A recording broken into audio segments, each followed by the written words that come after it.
Shalom teman-teman semua, selamat datang kembali di channel Bang Kepo Rohani. Selamat datang bagi teman-teman yang baru mengunjungi channel ini. Terima kasih kepada kalian yang sudah mensupport channel ini dari awal sampai hari ini. Kepada kalian yang baru mengunjungi channel ini, silahkan tekan tombol subscribe, like, comment, and share videonya. Oke teman-teman, kali ini Bang Kepo akan membahas tentang tokoh Alkitab dalam Perjanjian Lama yang cukup terkenal juga, yaitu Nabi Elia. Mari kita bahas. Elia adalah seorang tokoh Alkitab yang hidup pada zaman pemerintahan Kerajaan Israel Utara. Elia disebut dengan nabi karena dia merupakan perpanjangan tangan Allah yang menyampaikan isi pesan Allah kepada para umat bangsa Israel. Pada zaman itu Elia hidup sebagai nabi yang cukup populer. Arti nama Ibrani dari Elia sendiri adalah Allah menolong. Sedangkan Nabi Elia berasal dari Tisbe daerah Gilead. Elia merupakan anak Safat yang berasal dari Abel Mehola. Baik teman-teman, kita akan membahas tentang fakta-fakta tentang Elia setelah yang satu ini.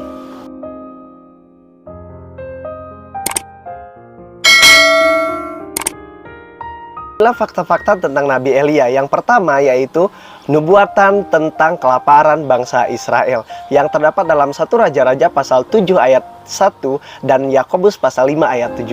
Di sana bercerita tentang bagaimana Elia menyampaikan pesan Allah, menyampaikan kepada bangsa Israel bahwa mereka akan mengalami yang namanya kelaparan. Fakta yang kedua, Nabi Elia diberi makan oleh burung gagak. Tapi ingat teman-teman, di sini burung gagak hanyalah sebagai perantara saja. Burung gagak ini merupakan utusan dari Allah sendiri yang mengirimkan makanan kepada Nabi Elia yang terdapat dalam 1 Raja-Raja pasal 17 ayat 2 sampai 6. Fakta ketiga, Nabi Elia membangkitkan anak laki-laki dari seorang janda yang berasal dari Sidon yang terdapat dalam 1 Raja-Raja pasal 17 ayat 7 sampai 24.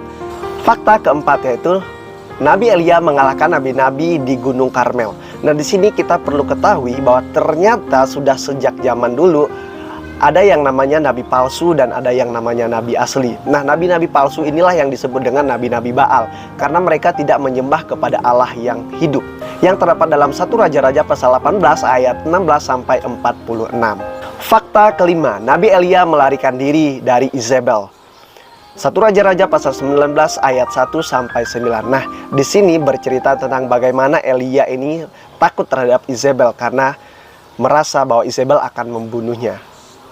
Fakta keenam, Nabi Elia bernubuat tentang kematian Ahazia yang terdapat dalam 2 Raja-Raja pasal 1 ayat 1 sampai 18.